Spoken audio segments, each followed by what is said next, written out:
சென்னை கோவையில் கடந்த வாரம் நடத்திய ரெய்டின் மூலம் நகராட்சி நிர்வாகத்துறையில் ஊழல் நடைபெற்றுள்ளது கண்டுபிடிக்கப்பட்டு இருப்பதாக இடி தெரிவித்திருக்கிறது. இது குறித்தான விவரங்களை வழங்குகிறார் செய்தியாளர் கதிரவன். கதிரவன், வணக்கம். விவரம்.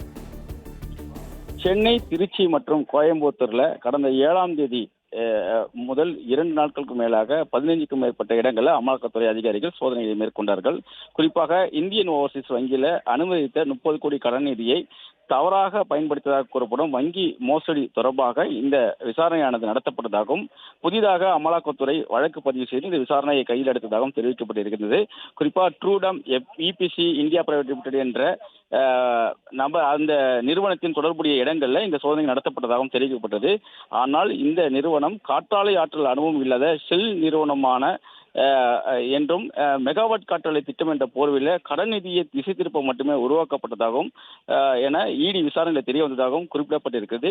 இதன் மூலமாக பல்வேறு தகவல்கள் கண்டறியப்பட்டிருப்பதாகவும் தெரிவிக்கப்பட்டிருக்கிறது. போலி திட்ட ஒப்பந்தங்கள் மற்றும் காகித நிறுவனங்கள் உள்ளிட்ட அமைப்பு கடன் மோசடி என்று அறிவிக்கப்படுவதற்கு முன்பு இந்த பணத்தை திசை திருப்பும் முயற்சியில் பல்வேறு மோசடிகள் நடைபெற்றிருப்பதாகவும் அவர்கள் அறிக்கையில் தெரிவித்திருக்கிறார்கள்.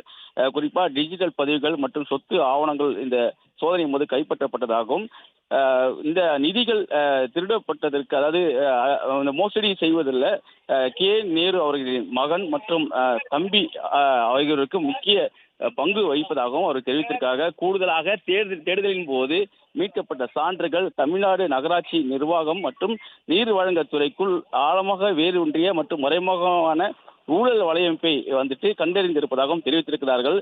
டெண்டர்களை வழங்குவதற்கான முன்கூட்டியே நிர்ணயிக்கப்பட்ட கமிஷன்கள், மோசடி கொள்முதல் செயல்முறைகள் மற்றும் அதிகாரிகள், இடைத்தரகர்கள் மற்றும் அரசியல் ரீதியாக தொடர்புடைய நபர்களின் நன்கு வடிவமைக்கப்பட்ட தொடர்புகளை கண்டறிந்திருப்பதாகவும் விசாரணையில் சட்டவிரோத நிதிகள் ஒன்றோடு ஒன்று இணைக்கப்பட்ட நிறுவனங்கள் மூலம் அடுக்கடுக்காகவும் மோசடியாக பணத்தை பரிமாற்றம் செய்யப்பட்டிருப்பது கண்டறிக்கப்பட்டிருப்பதாகவும் தெரிவிக்கப்படுகிறது.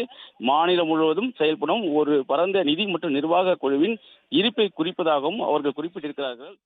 பிளே ஸ்டோர் மற்றும் ஆப் ஸ்டோரில் இருந்து பாலிமர் செயலியை QR கோடு மூலம் பதிவிறக்கம் செய்யுங்கள். செய்திகளை உடனுக்குடன் பெறுங்கள்.